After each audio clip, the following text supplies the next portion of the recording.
Hey guys, it's Ann Yorks from the Flourbox, and I am excited to bring you another cookie tutorial. I am starting to hear the sounds of spring, and I'm getting really excited to start seeing some flowers. So today's cookie tutorial features two exclusive Flourbox cutters. If you're a member of the Flourbox Club, you already have these cutters. I'm going to show you step by step how to make a really awesome flower pot and a birdhouse. Let's cookie it up.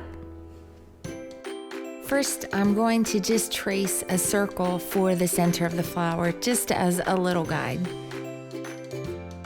Now I'm ready to outline the flower pot, and I'm using a tip number 2 and piping icing. I'm using sienna colored icing. It's just perfect for that terracotta color. Now I'm ready to outline the flower. I have Georgia peach for the center, and I'm using a pastel red for the petals. I had so much fun planning the designs and icing colors for this cookie set. Now I'm going to flood in alternating petals. This will just give a chance to show really cool definition on this flower. I'll let those petals dry before flooding the neighbors. It'll create a really cool line in between. I'm flooding in the pot completely. Notice how generous I am with the icing. I don't leave any cookie showing as I flood in that cookie. I let those sections dry in front of a fan for about an hour, and then I'm ready to come back in and flood the remaining petals. One more dry, and we can flood in the center and add the stem and leaves.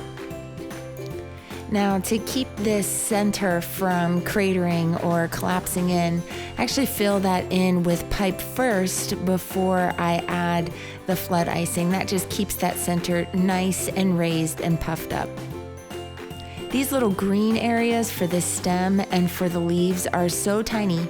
I'm actually just using a 20-second icing to outline and flood those small icing areas. And it just works great. I don't even need a tip.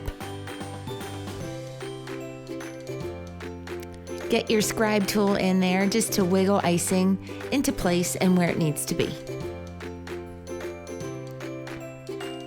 Now I want to add a little highlight to the flower pot just for a pop of color.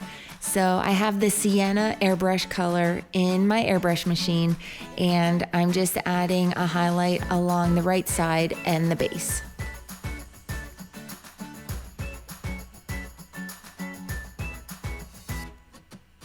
This cookie is almost done. I just need to pipe a few outlines to bring it to life.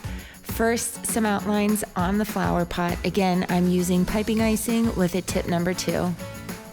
Now I'll add a few detailed lines just to bring the stem and leaves to life.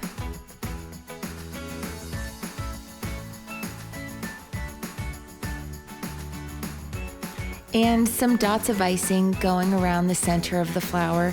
Not only does that add a cool texture, but I also like that it adds another pop of color. And while I'm still holding that pastel turquoise, I'm gonna add a heart on the center of the flower pot.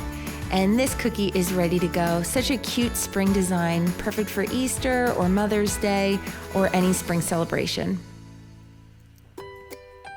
Let's take a look at this birdhouse. I had so much fun designing these cookie cutters. You can only find this birdhouse shape and this flower pot on flourbox.com. And while you're there, you can check out the tutorial that goes with this video for extra details on the icing colors and a yield on how many cookies to make. To make this birdhouse, I'm going to outline the roof and the base first in brown, and then I'll outline the house in the pastel turquoise.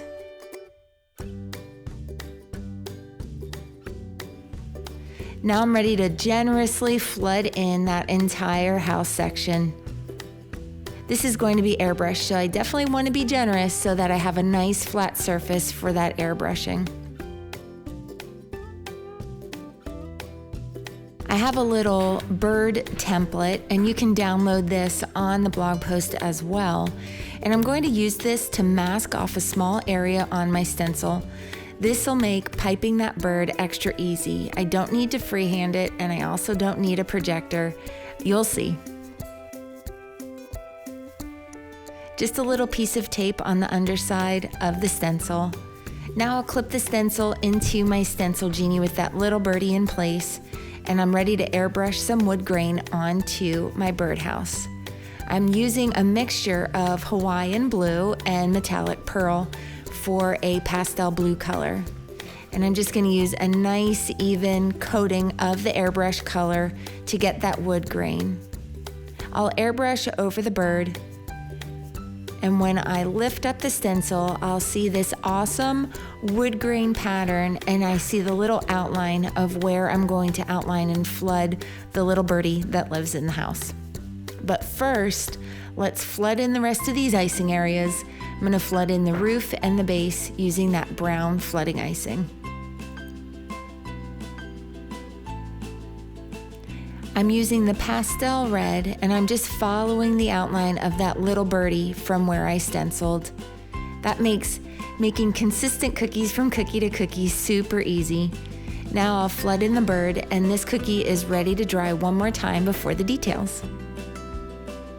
I'll pipe a highlight line at the roof line, and I'll also add another piped line at the base.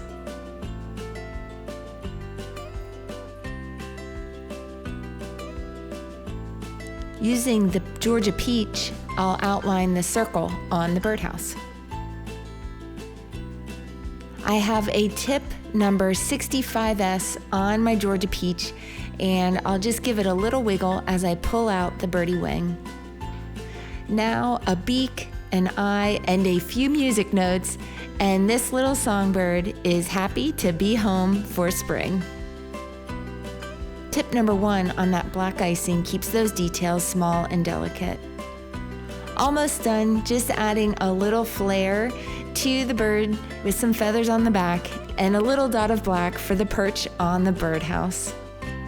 I hope you enjoyed watching these spring cookies. I have more tutorials coming using these same cookie cutter designs, and I cannot wait to share them. For more details about these cutters or the Flourbox Club, check out flourbox.com. And until next time, happy decorating!